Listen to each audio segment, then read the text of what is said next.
The mansion was silent that night, too silent for a place usually alive with laughter, footsteps, and the warm echo of luxury. Outside, the rain tapped against the tall glass windows, as if the storm itself was mourning with the family inside. In the heart of the grand house, surrounded by chandeliers and marble, lay a fragile girl of just 12 years old. Her name was Lily, the only daughter of Richard and Catherine Steele, one of the wealthiest couples in the city. But wealth could not save her now. Doctors had given her exactly 7 days left to live. 7 days. Every clock in the house suddenly seemed louder, every tick echoing like a countdown to doom.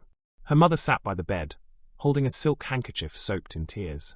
Her father stood stiffly by the window, staring out into the storm, unable to face the reality that all his millions, his empire, his power, were useless against death. And then there was Maya. She wasn't family. She wasn't a doctor. She was the Steele's housekeeper, hired to clean, to cook, to serve. But Lily adored her. Maya had a warmth about her, the kind of presence that turned even the darkest days into something bearable. And that night, while everyone else seemed broken, Maya was the only one who knelt beside Lily, brushed back her damp hair, and whispered softly, "Don't you give up on me, baby girl. Don't you dare give up." Lily managed a weak smile, her pale lips trembling. 7 days, Maya. That's all they said. 7 days. Maya's grip tightened around her hand. Then we're going to make every single one of those days count.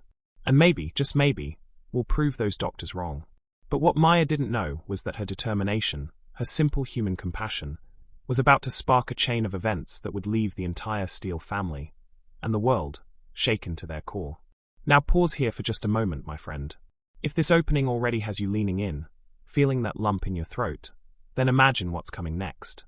If you're still with me, do one thing right now.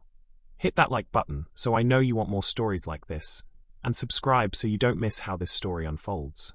And listen, I want you to drop a comment right now. If you were Maya, standing there with nothing but love in your heart, what would you do to give hope to this little girl?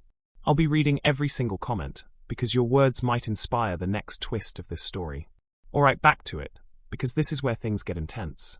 On the second day, the Steeles invited one of the top surgeons in the country to assess Lily's condition again. He examined her charts, her scans, every number glowing coldly on the machines beside her. His verdict was merciless. Her body is failing. I'm sorry, there's nothing more we can do. You need to prepare. The words shattered Catherine like glass. She broke down in sobs, clinging to her daughter, while Richard buried his face in his hands. The billionaire who could buy anything, who could bend people to his will with money, could do nothing to save the only thing that mattered. But Maya?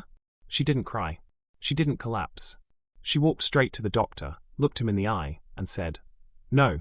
You may have given up, but I haven't." The room froze. The surgeon blinked, almost offended. "Excuse me?" Maya stood taller. "I said, I haven't given up. You call yourself a man of science, but you forgot the one thing science can't measure. Hope." Richard snapped at her, his voice like thunder. "Maya, don't you dare speak out of line. This is none of your business." But Lily's tiny, frail voice broke through the tension. "Daddy, please let Maya stay." The father fell silent. And in that moment something shifted. Because for the first time, it wasn't the billionaire's power or the surgeon's expertise holding this family together. It was Maya, the woman everyone thought was just the help. Day 3. Lily grew weaker, her breathing shallower. But Maya stayed by her side every waking moment, telling her stories, singing her songs, whispering promises that she wasn't going to let her go. She even snuck in small things to make Lily smile. Balloons shaped like animals, her favorite cookies, and bedtime fairy tales told in a voice that made the little girl giggle through her pain. And then something strange began to happen. Lily's condition stopped declining so rapidly. Her numbers stabilized just a little. Enough for the doctors to whisper about anomalies they couldn't explain. Catherine noticed it too. "Maya, what are you doing? She seems better when you're around." Maya only smiled faintly. "Love is the best medicine, ma'am. Maybe the only one left." But what none of them knew was that Maya had a secret. A secret she had carried for years, one tied to her past, her own struggles, and something that could either save Lily's life or destroy everything. And on the 4th night, that secret would begin to reveal itself. Before I tell you what happened on that 4th night, let me ask you something. If you believe in the power of love, compassion, and humanity to defy even the darkest fates, then prove it right now. Tap subscribe, drop a comment saying, "I believe," And let's see how many of us believe together. Trust me, the next part of this story will make you glad you stayed. Because on that fourth night, when the storm raged louder than ever, something happened in Lily's room that no one, not even the billionaire father or the top doctors, could have ever imagined. The storm outside was relentless on the fourth night. Thunder growled across the city skyline, lightning struck like a warning from the heavens, and rain beat against the glass walls of the steel mansion, as though the world itself was testing their strength. Inside, the air was heavy with fear. Every breath Lily took was shallow, every sigh sounding like it could be her last. Her mother Catherine refused to leave her bedside, whispering prayers through tears. Richard Steele, the billionaire who once walked with the confidence of a king, now looked like a man hollowed out, his empire worthless against the ticking clock of his daughter's life. But it was Maya who noticed it first. Lily was talking in her sleep. Not just incoherent mumbling, actual words. Clear. Intentional. Over and over, she whispered the same phrase. The song, the song. Maya leaned closer. What song, baby girl? Lily stirred, her weak hand twitching. The one you used to sing. Maya froze, because she knew exactly what Lily meant. It was a lullaby Maya had learned as a child from her grandmother, one she hadn't sung in years. A melody rooted in pain, hope, and survival. A song passed down from a time of suffering and endurance. A lullaby her grandmother used to sing during the hardest nights, when they had nothing but faith to keep them alive. Maya began to hum it softly. The moment the melody floated into the room, Lily's breathing steadied. Her face relaxed. And to the shock of everyone, her monitors, her heart rate, her oxygen levels, improved just slightly, as if her body itself was clinging to the sound. The doctors were baffled. What is she doing? Her vitals, they're responding. Catherine's eyes widened, tears streaming. Maya, don't stop. Please don't stop. Richard clenched his jaw, pride battling desperation. But even he couldn't deny what was happening in front of him. For the first time in days, hope flickered in the room. But here's the hook. This wasn't just a lullaby. There was something hidden in the song, something Maya had buried deep in her past. And the secret it carried could change everything. The next morning, Catherine pulled Maya aside in the grand hall. Her voice trembled. That song, what is it? Where did you learn it? Why does it calm her? Maya hesitated. She had promised herself she would never speak of it again. But now the truth clawed at her chest. It was my grandmother's song, Maya admitted quietly. She used to sing it to us when we had nothing. When we were hungry, scared, beaten down by the world, she said the song was more than music. It was a prayer, a promise, and sometimes it healed. Catherine's eyes filled with awe. You're saying, you think it can heal Lily? Maya looked away. All I know is, it gave me strength when I wanted to give up. And maybe it can do the same for her. But Richard? He wasn't convinced. This is nonsense, he snapped. A fairy tale. My daughter doesn't need songs or superstitions. She needs medicine, science, something real. Maya turned to him, her voice steady, fierce. With all due respect, sir, your science gave her 7 days. My song gave her 1 more. The words hit him like a blade. For once, the billionaire had no reply. Day 5. The song became part of Lily's routine. Every morning and night, Maya sang it, sometimes whispering, sometimes letting the melody rise like sunlight through the storm. And every time, Lily's body seemed to respond. The doctors couldn't explain it, but the child who was supposed to be slipping away was holding on. But not everyone saw this as a miracle. Behind closed doors, Richard called in private specialists, desperate for logical answers. He even accused Maya of staging it somehow, as if she were manipulating the machines or the child for her own gain. One evening, he confronted her directly in the kitchen.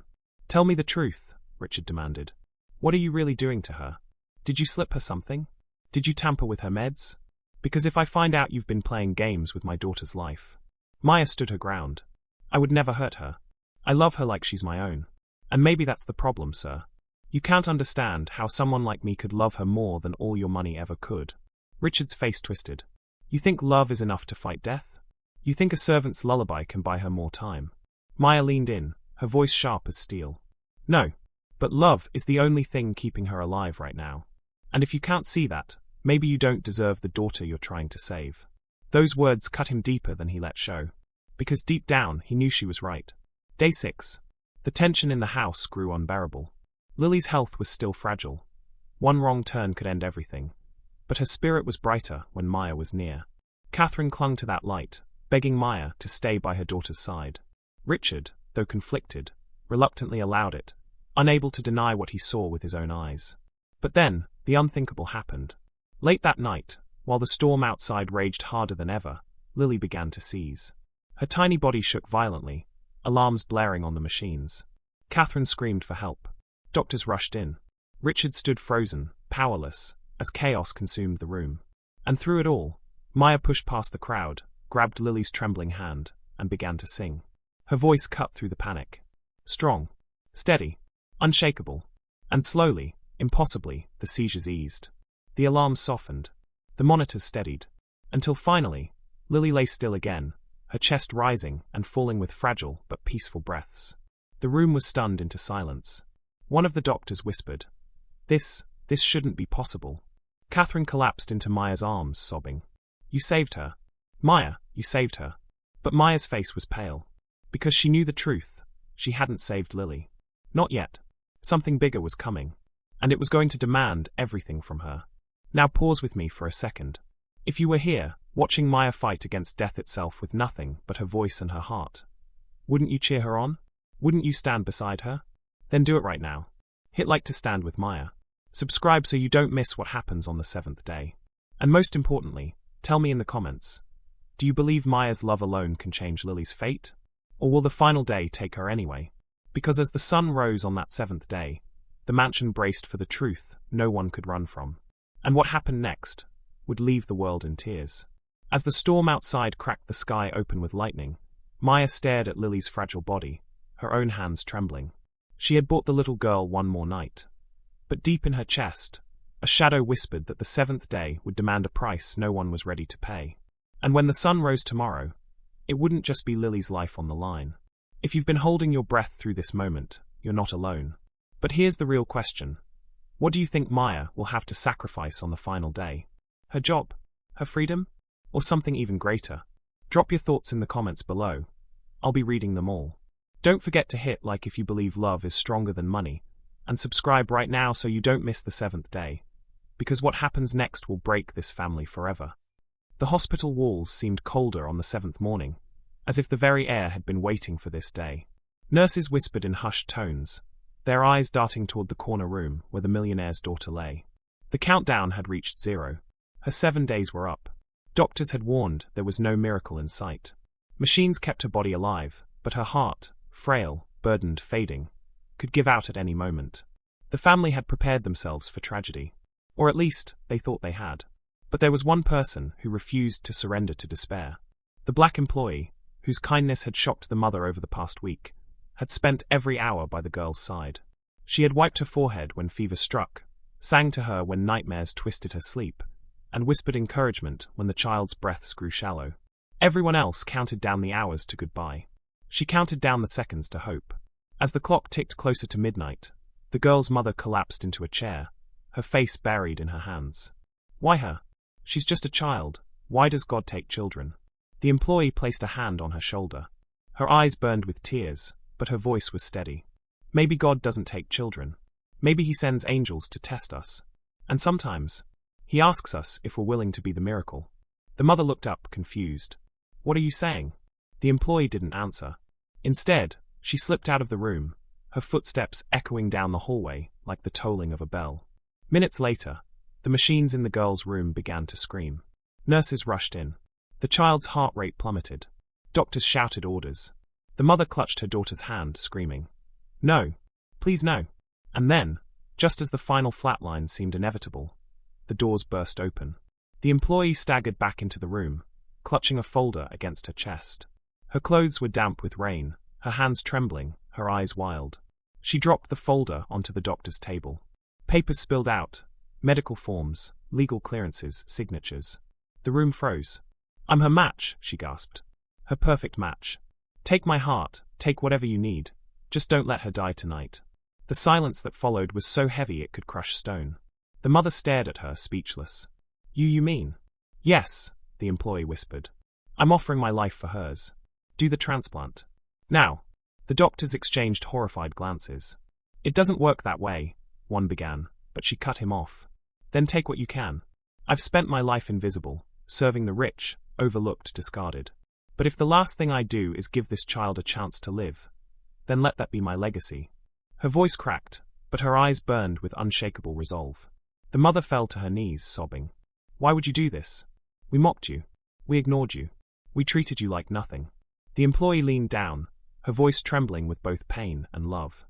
"Because no child deserves to die when someone else can save them. And because kindness doesn't need a thank you to exist. It just needs courage." The monitors screamed louder.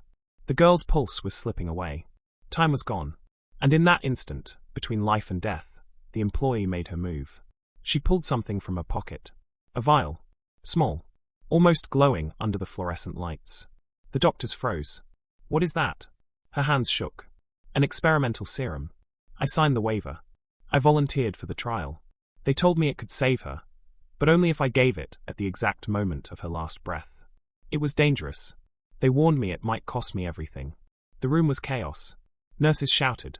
The mother screamed. The girl gasped once, twice, her chest barely rising. And then, with a prayer whispered under her breath, the employee pressed the vial to the child's lips. The liquid slid down her throat. For one unbearable second, nothing happened. The monitors flatlined. The mother's scream tore through the hallways. Doctors pulled at wires, shouting orders. The employee fell to her knees, clutching the girl's hand, tears streaming down her face. "Please, don't let me be too late." And then, against all odds, the machine beeped. Once. Twice. Faster. Stronger. The girl's chest rose. Her eyes fluttered open. The room erupted in chaos. Nurses gasped. The mother collapsed, sobbing into her daughter's hair. The doctors stared at the monitor in disbelief. "She's stable," one whispered. She's coming back." But amid the relief, one detail went unnoticed at first. The employee, who had given the vial, who had poured every ounce of hope into that moment, was slumped against the wall. Her breathing shallow, her skin pale, her hands slipping from the child's grasp. The mother turned, her relief shattering into horror. "No, not you. Please, not you too." The doctors rushed to her side. But the employee shook her head weakly. Don't waste your time. My part is done. She lives. That's enough." Her eyes closed, and the screen cut to black. The girl survives. But did the employee sacrifice her own life to save her? If you thought this night was over, you're wrong. Because the cost of a miracle is never what you expect. Stay with me, because what happens next will break your heart in ways you didn't see coming. And if you want to see whether the woman who gave everything survives, hit that subscribe button right now. And tell me in the comments what you would do if you had only one chance to save a life. The monitors hummed, steady now, the child's heartbeat pulsing across the screen like a song that no one believed they would hear again. Her chest rose and fell with fragile rhythm, her small hand twitching, as if reaching for the woman who had refused to let her slip away. But that woman, the black employee who had defied every rule, risked everything, and delivered the miracle, lay limp against the wall, her breath shallow, her face pale as porcelain. Nurses hovered, but she waved them away with the last of her strength. "Save her. Not me. Just her." The mother fell to her knees, clutching her hand. Tears poured down her face, dripping onto the cold tile. "No, you don't get to say that. You don't get to decide you're nothing. You saved my child. You," her voice broke. "You saved me." For the first time in 7 days, the walls of wealth, pride, and arrogance cracked around her. She didn't see a servant, a nobody, a shadow in the background. She saw a woman who had stood taller than the richest, who had given more than any millionaire could imagine. "Fight," the mother begged. "Please. Fight for yourself the way you fought for her." The employee tried to smile, but her lips barely moved. Her eyes flickered between the child, breathing, alive, and the mother, shaking, broken, changed. "I already won," she whispered. Her eyelids fluttered closed. The machines monitoring her flatlined. The silence that followed was unbearable. Doctors rushed in, working frantically. CPR. Injections. Defibrillators. The room filled with commands, chaos, desperation. The mother clutched her daughter with one arm, reaching toward the woman with the other, screaming, "Don't you dare leave us. Don't you dare leave us now." Minutes stretched like eternity. Then a sound. A faint, irregular beep. Another. And another. The doctors froze.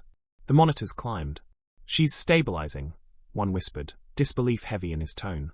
The mother collapsed forward, sobbing into the woman's lap. Relief and gratitude mixed with guilt, so deep it felt like drowning. The woman stirred, barely opening her eyes. "Told you. I'm stubborn. The room erupted in nervous, exhausted laughter, tears dripping down every face. But survival came at a cost. The doctors revealed the serum had worked, but it wasn't without consequence. Her organs had been damaged, her body weakened, her future uncertain. She might never fully recover.